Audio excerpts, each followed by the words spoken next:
Broadcasting from Salisbury University campus, this is WSDL Ocean City, NPR News Talk 90.7, putting Delmarva first. Stay tuned for Delmarva Today with your host, Don Rush.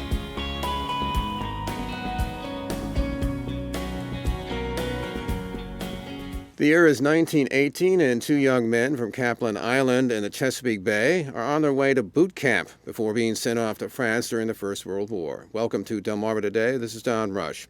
That's the opening to a new novel by Don Parks entitled Islanders' War, and it tracks the story of Arthur Crockett as he passes through the fire of war and the challenges of coming home.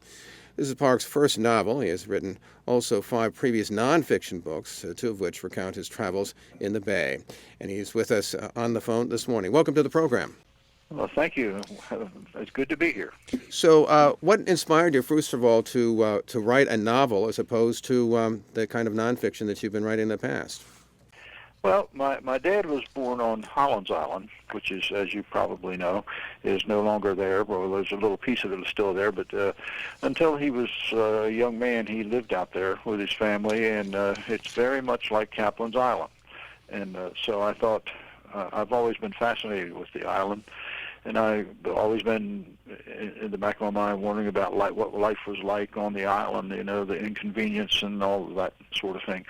And so it just sort of fell into place, my interest in the bay and the island and that time period when he actually lived, and when the Great War that was going on, all just sort of came together. Describe then, so as the backdrop, what was the island like? What was life like at that moment in time? Well, it was very insulated, or isolated rather. It was a community of about 300 people. And much like Caplan's Island, there were several stores on the island. You have to remember the time period when all this happened. It was during World War I. The great oyster boom in the Chesapeake Bay was still on the tail end of it. But in 1880, 1890, that was the largest haul of oyster production that the Chesapeake Bay ever had, and since then it's never been that much. 15 million bushels were taken just in Maryland waters in those years. So as the years went on, that number went down, but it was still a very lucrative way to make a living. And the people on Hollands Island were not poor people. I have pictures of the harbor, and there were, I think, something like 100 boats that were there, and these boats were skipjacks and bug-eyes, big boats, schooners. These people owned, these 300 people out there owned. So it was not, and of course Crisfield was front and center in all of that melee. That's where all the packing houses, most of them were, and that's where the oysters ended up, and the railroad came down the middle of the street and right down town and picked the oysters up. 20 to 30 refrigerated boxcars a day left Crisfield full of oysters. It was a wild and woolly place. It was, in fact, in 1900, Crisfield was the second largest town in the state of Maryland. Only Baltimore was larger. So describe for me Arthur Crockett and obviously his friend Horace Stevens, who we immediately meet as they prepare themselves for boot camp. Well, they kind of grew up together. Horace was about a year older than Arthur, but of course in those days everybody knew everybody on the island, especially the kids. They went to school together. It was like a one-room school. It actually had a couple rooms, but had to serve several grades in the same room, so the likelihood was pretty high that they went to school all the way through together, as far as they went, and so they were friends. They were friends from the time they were young fellows, and they both got drafted about the same time. Horace was 22. Arthur was 21, a year younger, and so they went away together. And but they were good friends all the way through, and until they went to France. Right. They almost seem a bit naive as they encounter all these sort of new things, having only lived, basically, I guess, on Caplan's Island itself. I mean, the world almost seems far bigger than they imagined. Oh, absolutely, absolutely. They marveled when they went through New York, for example, or even Baltimore. They couldn't get over the row houses, and they couldn't get over the fact that people lived like that. They couldn't understand, the skyscrapers in New York. The big ship that they went overseas on held 14,000 troops. All of these things were just mind-boggling to these boys, and of course, they were used to sailing craft anyway. In the early 1900s, there were very few power boats in those days. That would come later. And these steam-operated vessels, so even the steamboat that they went to Baltimore on was fascinating to them. The opulence in the boat and the staterooms. Well, they didn't use a stateroom, but in the passenger lounges and the dining rooms and all of that was just new to them. They were just good, plain old country boys, is what they were. So they obviously they arrive at boot camp. Describe a little bit about that and how they adjust to the routine there. Well, they're used to hard work. They were island boys, so the hard work didn't bother them so much as it did a lot of other kids. But they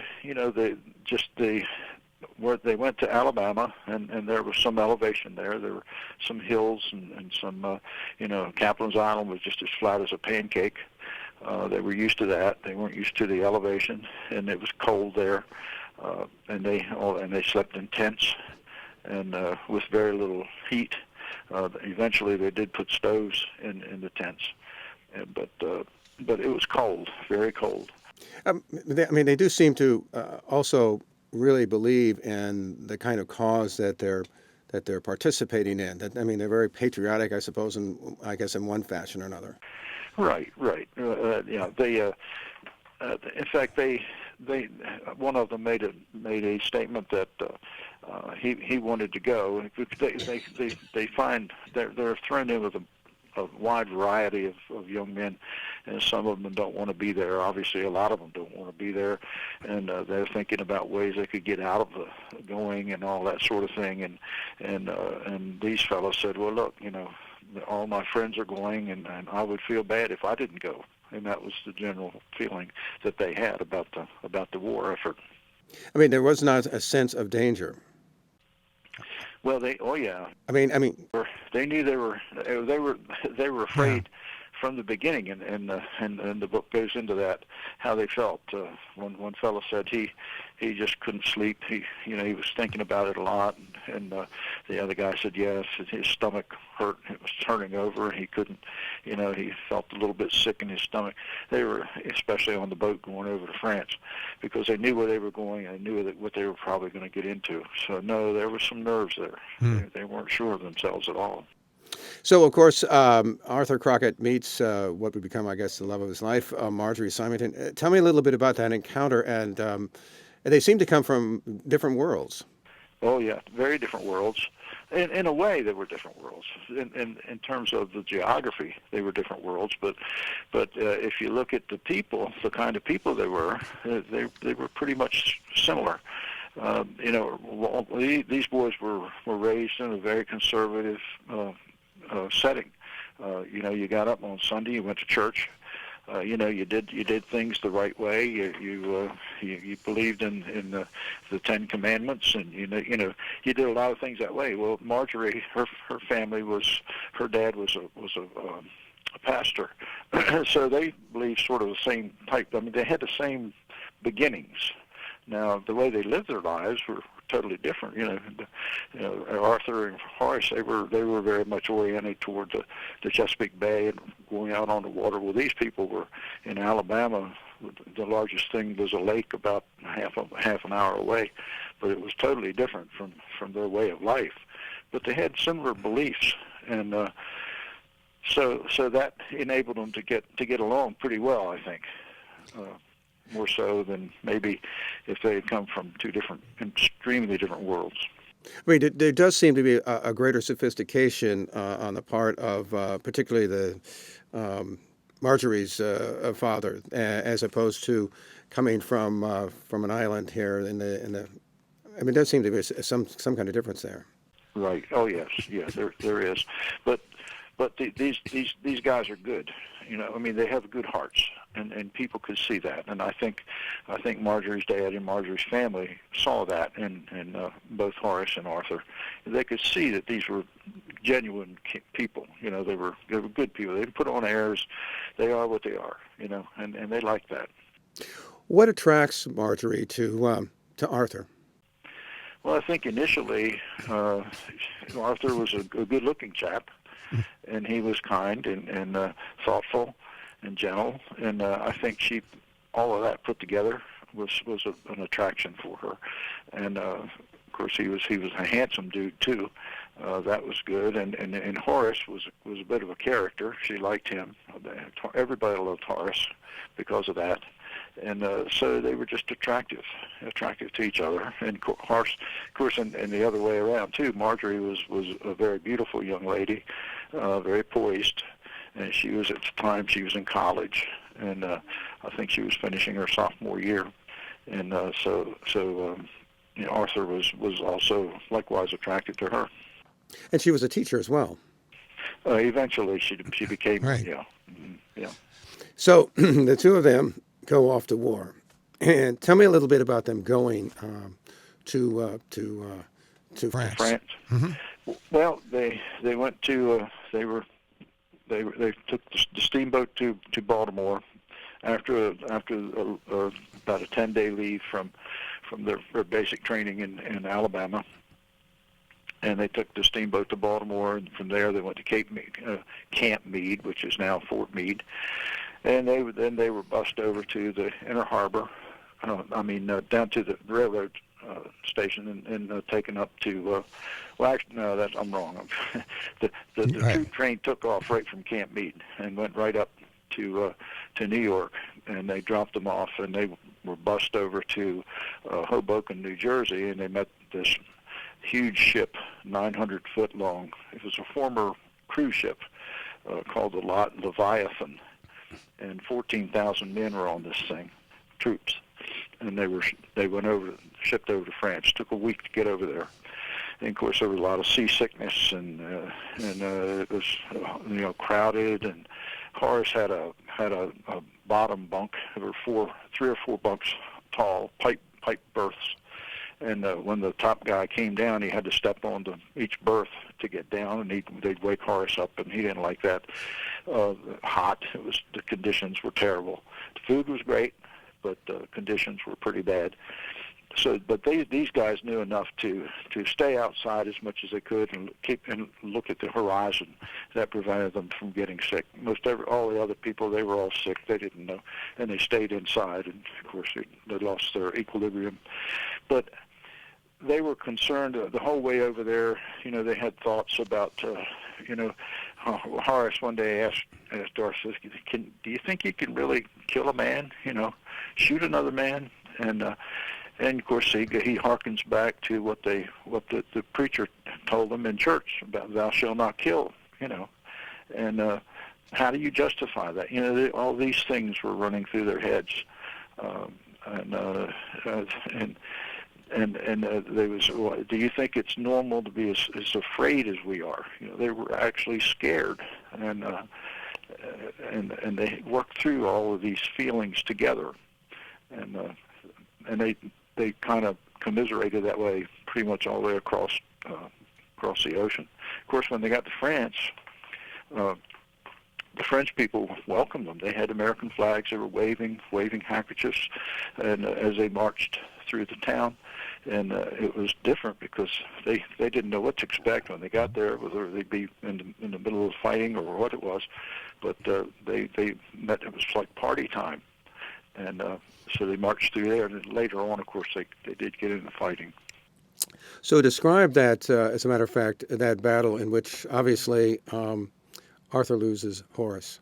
The enemy had set up machine gun bunkers up on the top of these hills, mountains, and as these fellows were making their way down below, they were taking them out with these machine guns, and so Horace had gotten a little bit ahead of Arthur, and he had found a rock to get behind. Machine gun fire was coming down on all of them, and Arthur was sort of unprotected. He tried to get behind a tree, but that's the only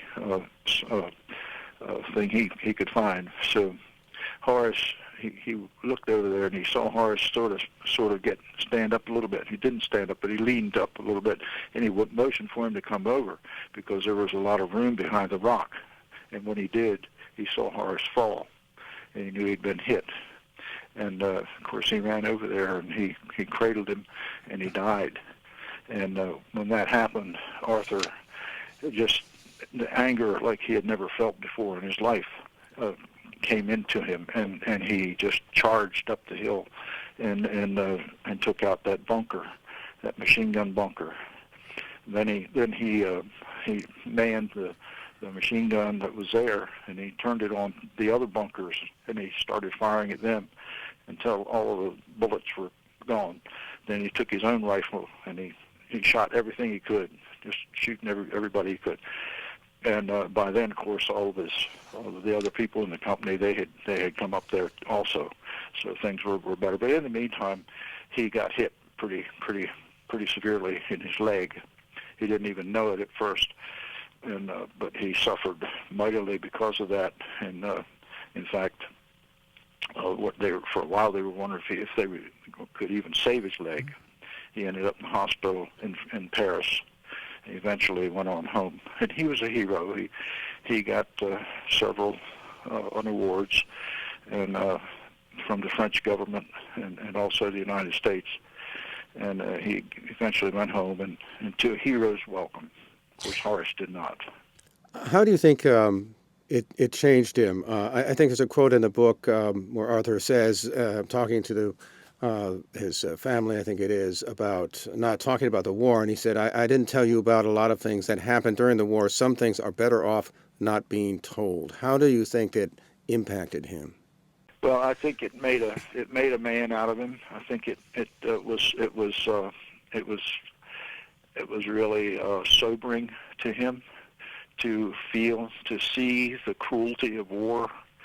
The one man fighting. I think there was one point in there where he wrote a letter to Marjorie, and he said, "I just, for the life of me, I don't understand why one man has a desire to kill another, when a simple matter of communication to each other could not possibly take care of it. Why do we resort to violence and all that sort of thing?" And I think that's what he was getting at. But during that one moment when his best friend got hit, that about did him in, and the temper got him, and he acted on that. How do you see him adjusting to life after the war and trying to settle back into to his former life? Although obviously he's grown up now more, taking on more responsibility, as well as having to deal with the fact that there was a separate portion of his life that obviously he doesn't talk about. Right. Well, through the whole thing, his mother was sort of it was a matriarchal society in many ways back then, and it was for many years, I think. In other words, the men went out and they earned the money, and they brought it home, and Mom ran the house. Mom pretty much raised the kids, and the fathers they did what fathers do. They bring in the money. So there was always a bit of a conflict because Arthur is the firstborn, and the firstborn is sort of looked on as being coming, and the father had a skipjack, and so Arthur was sort of destined to be the head of the household. Eventually, when Pop goes, he'll run the skipjack, and he'll do this and he'll do that, and the family will go on forever. And I think that was the milieu that Arthur grew up in, and that's sort of the way it was. And of course, Arthur, having met this girl down in Alabama, that was troublesome for Mom because she thought, well, if she's going to bring that kid down to Alabama, she's going to take him. She's going to have him down there. I won't have him anymore. And so that created a conflict, and that was throughout the book, as long as after he met Marjorie. His mother was that way toward him, and that's not too far fetched. I can remember my dad. When they moved off the island, they ended up in Cambridge, and my dad and his older brother ended up paying for the house that they had bought in Cambridge. Their father had died right about the time they moved, so they ended up paying for the house, although there were like five. He had 4 or 5 other brothers and sisters, but they were the oldest, so they were expected to pay, and they did. And of course, that always was a bit of a note of contention between my mother and her mother-in-law. So that sort of thing was true for generations, not just then. But I don't think it probably is so much now, but back then it was. Now, there's also, you add one other thing to his mother, Grace, which is that she ultimately suffers from schizophrenia. Describe for me what happened there. And yeah. Well, she was very, very moody. She would go into strange moods, and he after Marjorie came into the picture, she was never the same, because Arthur was sort of her chosen one, the one that was going to lead the family. She depended on him. She depended on him for his money, and even when he was in the army, he would save his money and send it home, because that's just the way things were back then. But anyway, all along she had some strange behavior and strange beliefs, and the doctor would look at her. Well, she has some sort of a fever or some sort of a condition that we don't really know what it is, and so eventually they said, well, maybe ought to have a psychiatrist look at her, because there was only one in the state in those days. He was in Baltimore, and that was after an altercation she had with Marjorie much later on. But that's where he found that she had schizophrenia. And she eventually, of course, goes to an institution and ultimately dies, and that has an impact on Arthur. Yes, and the whole family, because when she dies, they were building, expanding the hospital, and a lot of the records were lost. The hospital records were lost, so the family was never notified that she had died, and she was buried out there in a potter's field, and Arthur and his brothers went up, and his dad, to see her, see how she was doing, and they found out that she was no longer with them. So that created a big source of concern for them all, and they went back again the next year. Well, actually, the first year they saw her, she was alive. Right. And then the second year was when they had lost the records, and she was no longer with them. And so it was, it created a lot of consternation, because she was not, of course, the treatment back in those days was nil. Practically was nothing, hardly. It was just a custodial care, basically, was all it was. And that's the way it was for years, until they started getting the drugs, antipsychotic drugs.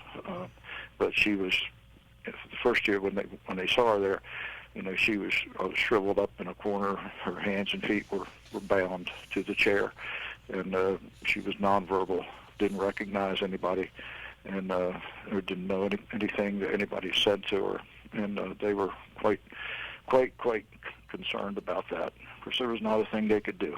It was different. It was different then. There were no big thing about patient rights and all that sort of thing. The state, was, and that was the treatment.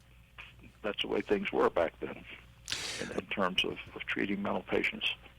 So of course, in the end, of course, he becomes involved with placing a motor inside a boat. He becomes a bit of an entrepreneur, and eventually, of course, has his own child. Right, yeah, right. Yeah, he goes on to do great things. Marjorie comes up, and they live on the island, and she's happy there, and they do well, and he has a business, and like you said, converting automobile engines and putting them into boats and installing them into boats, which requires a new system, cooling system primarily, because you can't air cool a large motor like that. So you have to find a way to cool it with seawater, which he did. And he when he was in Alabama, he worked in a machine shop with a fellow who worked on cars, and the two of them together kind of figured things out, and they were very successful at that. I mean, you seem to be in many ways, it's sort of a harbinger of things to come, how the Bay is ultimately going to change in terms, I mean, I think that's one of the things you're hinting at there. Right, exactly. Mm-hmm. And of course, he finally has a child as well. Tell me a little bit about that. It seems to be I think we're really sort of the novel kind of like, not completely ends, but nonetheless ends. Yeah, he had a son. His name was George Arthur, named it for his father, who had died by then, and he took his middle name. And Marjorie she was in pretty bad shape in the hospital, and when they all this business about the engine came together and all that, but George Arthur was. He was, I guess, when the book ended, he was not very, very big, very old. Right. He was still a little fellow. But anyway, they sort of lived happily ever after. And they moved to Oxford. There was a mass exodus about 1920, 1980, somewhere in there, and where the people left the island, and so they ended up moving to Oxford. In Talbot County, and that's where he set up his business.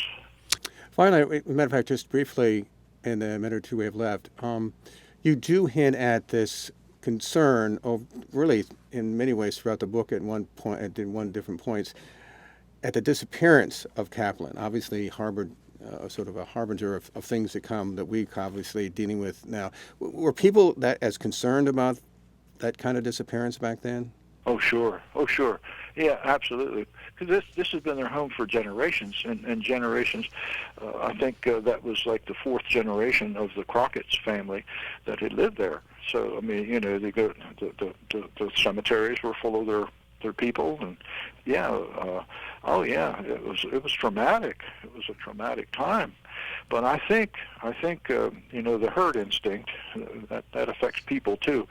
If you're living closely by a group of people, and one of you pulls away and says, "I'm moving away," then everybody else can say, "Well, he moved away. Why did he move away? Well, maybe I should move away too." And I think that was a lot of it, because obviously the island didn't disappear overnight, but people sort of disappeared or sort of got off there fairly quickly, and within, you know, a relatively short time of each other. And I think a lot of it was herd instinct, but they weren't concerned about sea level rise. Sea level rise was unknown. There was no such thing as sea level rise. All they knew about was erosion. Right. They knew about erosion. They could see that the island was washing away, as they called it, just washing away, and it was, but how quickly it was washing away. I mean, I'm sure the island could have held several families for a number of years after they left. We've been speaking with Don Parks. He is author of a new book, Islanders of War, his first novel, and we appreciate you taking the time to talk with us this morning. Okay, well, thank you. Appreciate your call. Thank you. This has been Delmarva Today. I'm Don Rush. Thanks for listening. Thank you for watching Delmarva Today, a production of Delmarva Public Radio. Production and audio engineering by Chris Rank. Hosted by Don Rush. For podcasts, visit delmarvapublicradio.net. or subscribe to the Delmarva Today podcast on iTunes. You can also watch Delmarva Today on PAC 14 by tuning into Comcast Channel 14 or youtube.com/PAC 14.